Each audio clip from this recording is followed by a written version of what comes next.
Hello and welcome to the Irish History Podcast. My name is Finn Dwyer and this is the Norman Invasion Part 7, the Second Siege of Dublin. This episode takes us back to what was one of the greatest sieges in Irish history, when the Normans, led by Strongbow, were trapped in Dublin by a massive Gaelic army through the summer of 1171. The fallout from this siege was immense. Ireland's future hung in the balance. Also, at the end of this episode, there's a really exciting announcement. While I will explain it all then, there's one web address you're going to want to remember. That's irishhistorypodcast.ie/Black Death. But more about that later. Now, let's turn back the clock to 1171. Strongbow's first winter in Ireland can't have been an easy one for him or his followers. After their successful conquest of Dublin and raids into Meath in late 1170, they had set up winter quarters in the port of Waterford on the south coast, the first town they had conquered after landing in Ireland. Despite their successes, there was no escaping the fact they were far from home, having left their kith and kin back in South Wales to come to what was a strange land for many of them. Indeed, for decades to come, parts of Ireland would still remain a mysterious, exotic and dangerous world for them. When Gerald of Wales, the Norman chronicler, wrote a detailed account of Ireland, he repeated stories of strange beasts, fierce peoples, and even a talking wolf. While such stories seem fanciful to us today, around campfires in 1171, in the highly superstitious world of medieval Ireland, they no doubt unsettled the Norman mercenaries. Myths aside, real-life events were not exactly comforting either. In 1171, the Normans no doubt heard rumours of how Tiernan O'Rourke, the King of Breffni, had raided a monastery near modern-day Virginia in Cavan. There he had burned to death men, women and children who had taken refuge in a tower in the monastery.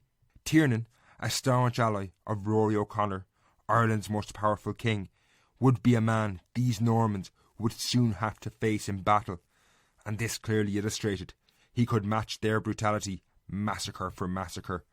Aside from unnerving stories, there were other reasons to pine for home. Strongbow's winter quarters at Waterford, one of Ireland's biggest towns, must have seemed somewhat lacking to the Norman lord. He had been born and grown up in the massive castle at Strigol, a huge fortification that perched on cliffs high above the River Wye in Wales. Even today, this massive fortress, called Chepstow Castle, is an impressive if ruinous hulk. If you want to see pictures of it, you can find them on my blog, irishhistorypodcast.ie. Back in the 12th century though, as the wind howled around the streets of medieval Waterford, there was nothing in Ireland that could compare to this castle. No doubt as he huddled around fires in the dark, depressing wintry evenings of January and February 1171, surrounded by strange languages and customs, Strongbow frequently let his mind wander back to South Wales, the Forest of Dean, and the world he had grown up in. All that said, while Ireland did not have massive fortifications like Strigol, it did offer Strongbow, and many of those who had travelled with him, the chance of glory and wealth, something they could never hope to find at home. Having picked the wrong side in a civil war way back in the 1140s, Strongbow was more or less shunned by his king, Henry II, while many others who came with him to Ireland also, for one reason or another, had limited hopes of advancement back home. In this context, the battles looming ahead in 1171, which would decide the Normans' future in Ireland, were immensely important.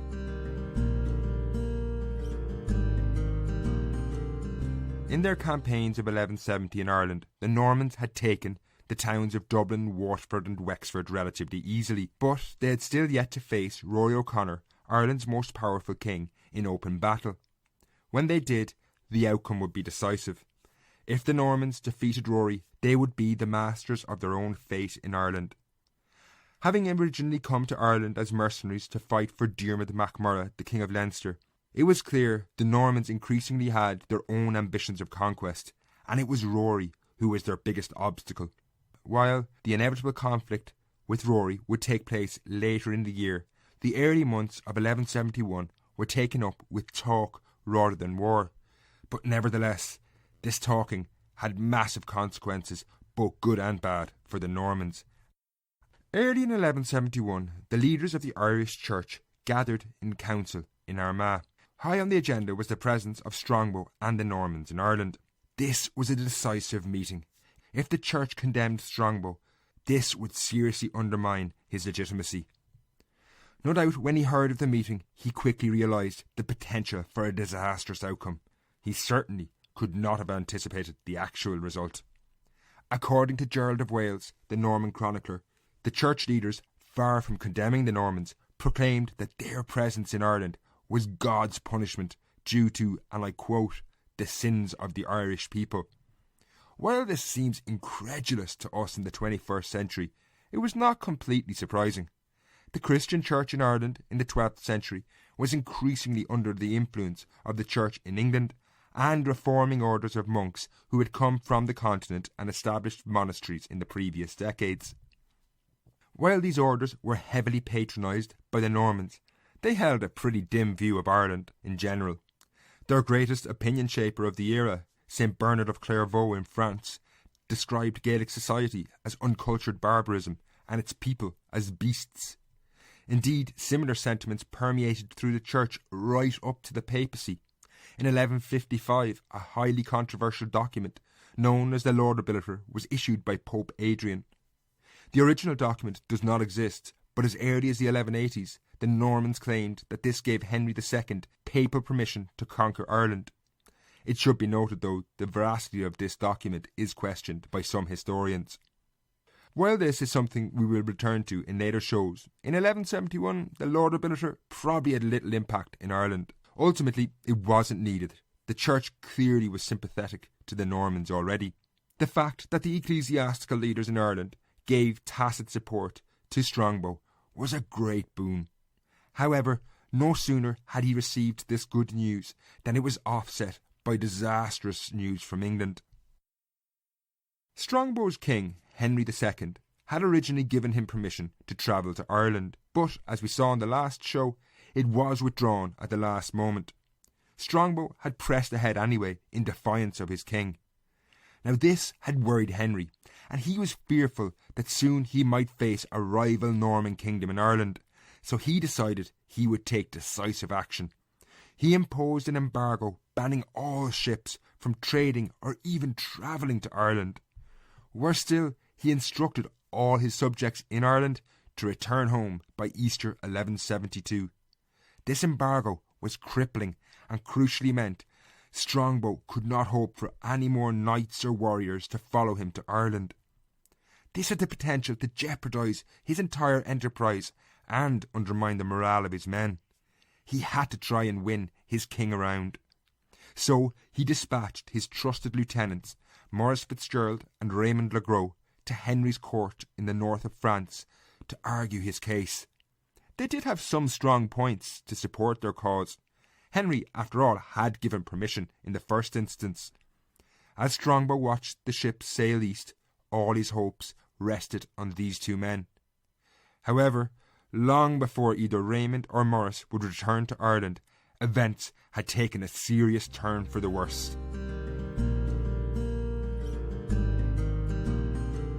In May 1171, Strongbow and indeed all in medieval Ireland were stunned when word of the death of the key figure in our story so far filtered out across Ireland. Diarmaid MacMurrough, the King of Leinster, who had originally invited the Normans to Ireland, was dead. While we don't know what he died from, his final days appeared to have been agonising, being described in the annals of the Four Masters in the following terms: he became putrid while living. There were few, though, who would have had sympathy for the dead king, and this wasn't just because he had invited the Normans to Ireland. Through his 40 years of rule, Diarmaid had made countless enemies and committed numerous atrocities. No doubt when word of his passing reached the west of Ireland, Rory O'Connor and his ally Tiernan O'Rourke celebrated. Tiernan in particular had despised Diarmaid. They had had one of the bitterest feuds stretching way back to 1152. However, personal hatreds aside, all eyes were now on what would happen next. Strongbow and his Normans had come to Ireland on Diarmaid's invitation, but the Norman was now in the running to succeed him as King of Leinster after he had married Diarmaid's daughter Aoife. Judging on most accounts, it actually seems Diarmaid was happy for Strongbow, his son-in-law, at this stage, to succeed him. However, legally speaking, this was not permitted under Gaelic law, and there were others far better placed, namely Murchad, Diarmaid's brother, and also Diarmaid's son, Donal. In the scramble that followed, Donal seems to have supported Strongbow's claim to succeed Diarmaid. Why he did this isn't certain. However, Murchad, Diarmaid's brother, was not so shy in coming forward and staking a claim, supported by many in the Kingdom of Leinster. It seemed that Diarmaid's succession would break out into open bloodshed, but then events unfolded in Dublin that completely distracted the Normans. While Strongbow was at Ferns at Diarmaid's funeral, word arrived that a Norse fleet of 60 ships had landed outside Dublin, led by none other than the former King of Dublin, who had been deposed by the Normans the previous year. Askell MacTurkle had returned to reclaim his throne. The question of Diarmaid's succession could now wait. Dublin was a far more important prize, and Strongbow set out for the town. However, he would arrive too late to have any impact on the events unfolding there. But before I go into that detail, I want to take a quick break.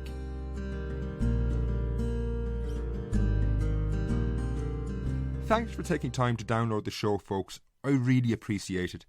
Now, in the last episode, I asked you what direction you would like to see the series go in. The response was great, so thanks to everyone who sent in feedback. Nearly all of you said to continue well into the 13th century, so it looks like we will be accompanying the Normans on their conquest for months to come. I would also like to thank everyone who contributed donations via my website irishhistorypodcast.ie in the last 2 weeks. It really means a lot to me that you feel the podcast is worth supporting in this manner.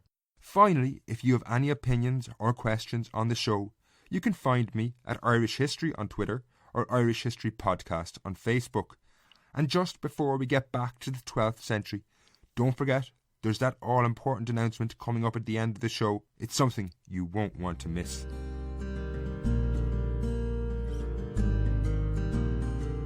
In 1170, when Dublin had fallen to the Normans, Askell MacTurkle, the Hiberno-Norse king of the town, had fled to his allies in the Kingdom of the Isles. Now, the Kingdom of the Isles was a major naval power in the 12th century, based on the islands off the coast of Scotland.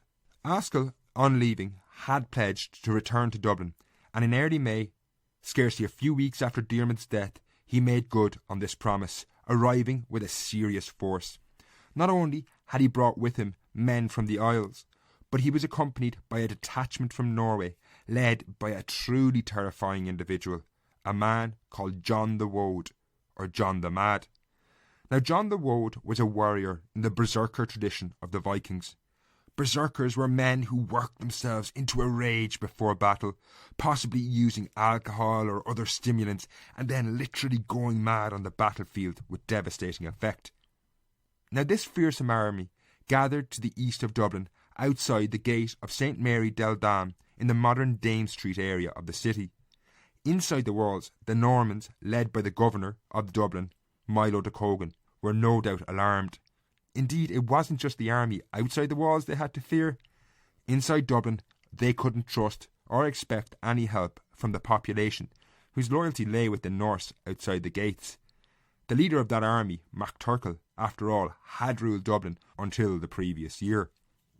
Now, the governor of Dublin, the Norman Miles de Cogan, rather than allow the attackers storm the walls, instead led a sortie against this terrifying force. While details are scant, it's likely the Vikings would have erected a shield wall by locking their shields together to stop the Norman attack. De Cogan could not penetrate their lines, and it seemed now that the Normans had finally met their match. De Cogan suffered heavy losses, with Gerald of Wales telling us that one Norman knight had his hip bone cleaved away with an axe blow that cut through his armour. With little option, De Cogan now retreated back to the gates of Dublin. However, while this melee was going on, it distracted Askell MacTurkle and his army, and they failed to notice that Milo de Cogan's brother, Richard, had slipped out of Dublin through a postern gate, leading 30 mounted knights. Wheeling around behind MacTurkle's force, they smashed into the rear of the Norse army. Even though small in number, they inflicted horrific losses on Askell, and his force broke and ran. In the ensuing rout, they were cut down, with John the Woad, the Berserker, being one of the last to fall. Askell himself was captured alive, but Milo de Cogan now surprisingly showed him mercy. MacTurkle was not to be executed, but instead ransomed.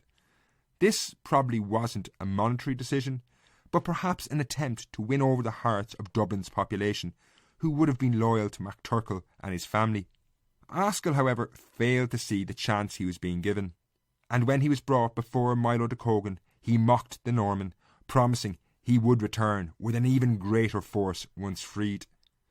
Milo couldn't allow such insubordination, so instead of using MacTurkle to win over the hearts of the Dubliners, he used him to set an example.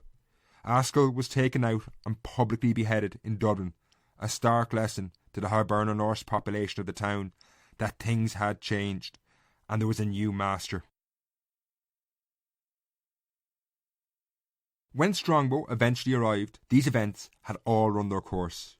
Askell MacTurkle was dead, his head probably on a spike over one of the city gates, and Milo de Cogan was firmly in control. However, no sooner had Strongbow arrived in Dublin than what seemed to be a run of really bad luck in 1171 continued. With the bodies of MacTurkle's army scarcely cold outside the walls after the previous battle, the Normans now had to prepare for an imminent siege. Rory O'Connor, the King of Connacht, Ireland's most powerful man, had long been planning an assault on Dublin, and now he made his move.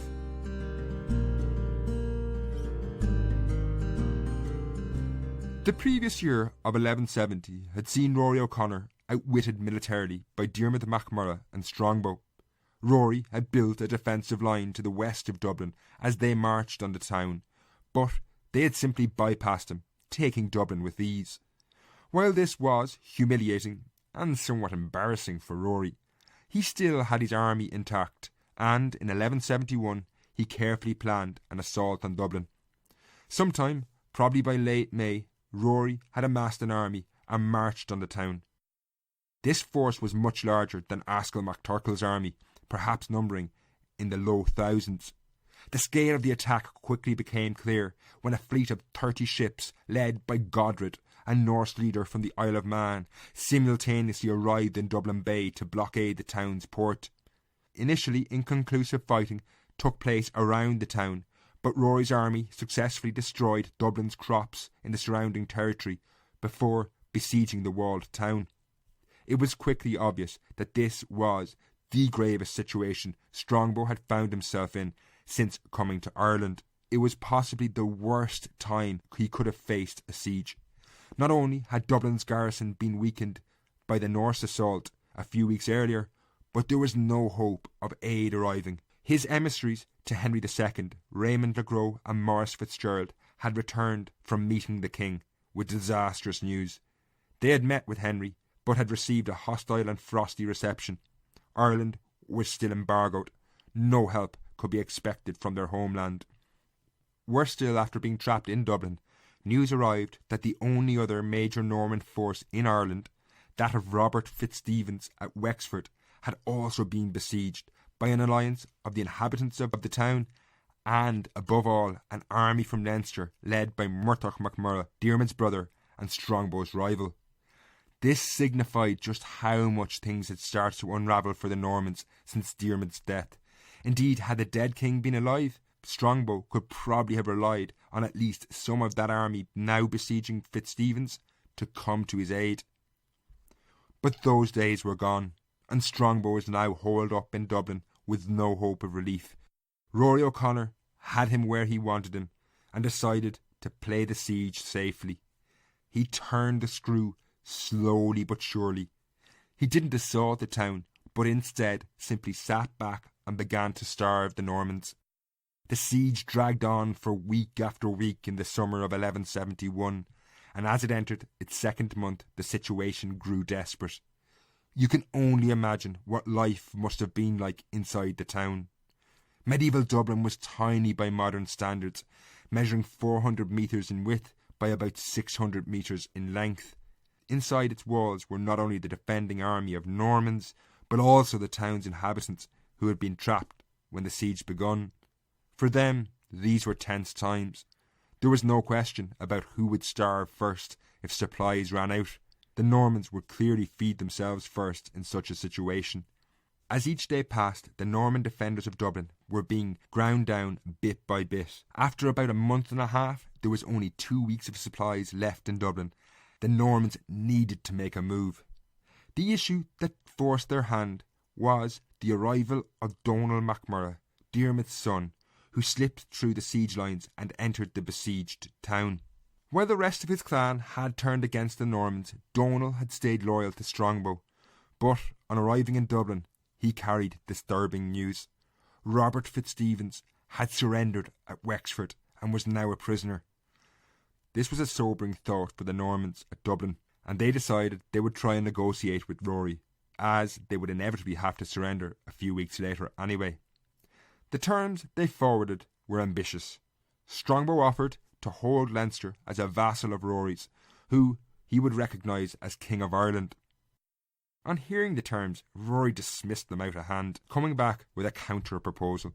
The Normans could hold on to Dublin, Waterford and Wexford, and no more, and if they didn't accept these terms straight away, an all-out attack would be launched on the town the following day. Inside Dublin, Strongbow rejected these terms and decided he'd take his chances on the battlefield, but rather than sit back and wait for Rory's assault, he would choose the time of battle. So he gathered the forces within the city and planned a desperate, last-gasp attack. If ever the phrase victory or death had meaning, it was in this upcoming battle. Led by a mounted charge in the late afternoon, the Normans successfully slipped out of Dublin and were able to approach Rory's camp unhindered. Indeed, astonishingly, Rory doesn't seem to have been in any way prepared for such an attack. He himself was swimming in the River Liffey. The Normans now rode through the camp, catching the besieging army totally off guard. Tents were pulled down, creating chaos. Even though outnumbered and severely weakened by 2 months of siege, the Normans were able to overcome Rory's disorganised force. No doubt spurred on by adrenaline arising from the fact that they knew this was their only chance of survival, the battle turned into a rout. Rory O'Connor himself was very lucky to escape as his army crumbled. The Norman victory was unquestionable. Rory's host, who had only a few hours previously been on the verge of taking Dublin, now scattered back across to their homes across Ireland. Bloodied but victorious, the Normans had scored what was the most important victory since their arrival in Ireland. No doubt elated but physically wrecked from the rigours of battle and siege, Strongbow had no time to recuperate or even celebrate.